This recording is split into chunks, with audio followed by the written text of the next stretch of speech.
Hello YouTube, my name's Sean Connors and welcome back to another Fan Pub video. This is Fan Pub video number 11 and this is all about wide receivers, and particularly for this video, projections really. Specifically for this video, we're going to look at the players that came in 2014 that you've asked about, the wide receiver rookies that came in 2014, and we're going to focus on some of them. And for this video, it's going to be the likes of Odell Beckham Jr., Mike Evans, Jordan Matthews, Brandon Cooks, Martavius Bryant, and Devontae Adams. And when you come back to the next part of this video, we're going to start with OBJ. So let's start with Odell Beckham Jr. and let's talk a little bit about his metrics that I predict for this year. But before I do, I just want to quickly say that I think because of the way the Giants have improved their team this year, the addition of Shane Vereen, some of the lineman pickup and some of the things that they've actually done in the offseason, I think the Giants are perfectly primed to give Eli Manning and Odell Beckham Jr. a fabulous chance of becoming one of the great wide receivers of a generation. I think Odell Beckham Jr. is right up there with the likes of Randy Moss already, and I strongly believe he is going to challenge for the #1 position as wide receiver this year. So yes, I predicted it earlier in the year that he would be this high on the draft boards, and I'm under no illusions that he will go quickly in drafts. He has not fallen into round 2 of a 16-man draft at all so far, and for good reason. I think most people are predicting big things, and so am I, to be honest with you. He is definitely a tier 1 wide receiver. I predict him to get actually around about 214 fantasy points with an upper end of about 239, so quite remarkable, to be honest.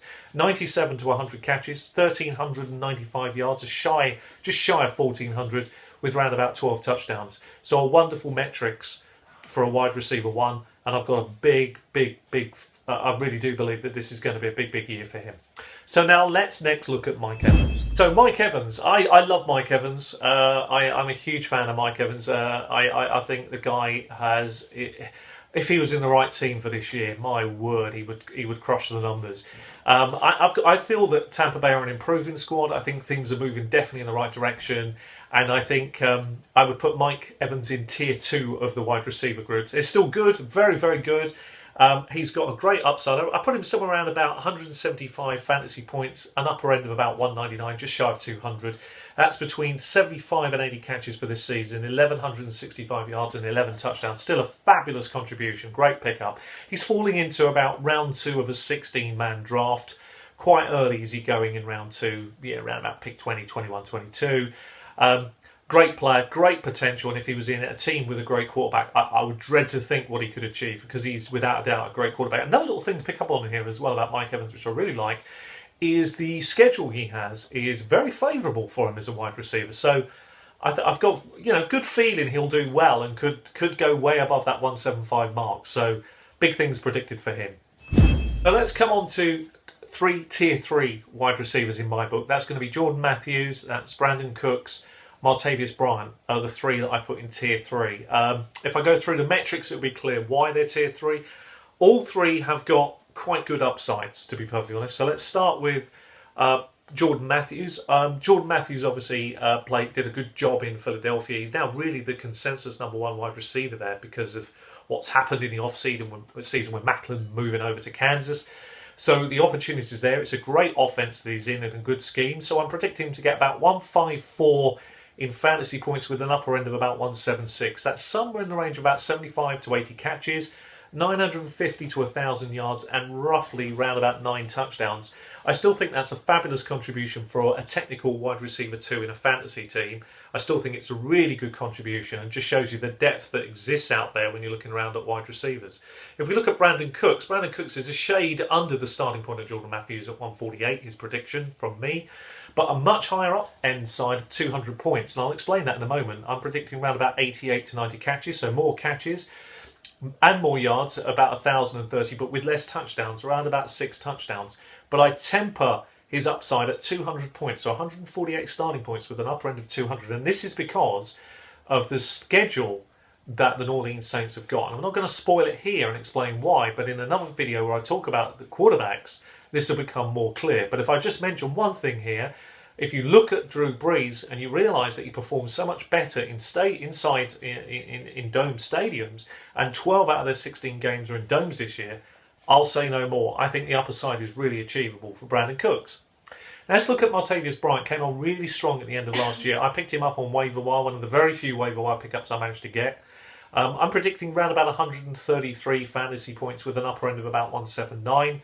53 53 to 55 catches that equates to, that's about 925 yards, 7 touchdowns. Still a wonderful performance from him, but I think with all the weapons that exist in Pittsburgh, I think it's difficult to see more. I really do like the guy. I think he's a great deep threat, loads of potential. I really think he could exceed my wildest expectations, but I'm tempering it with a bit of, I'm taking my heart out, putting my head on, and making predictions based on that.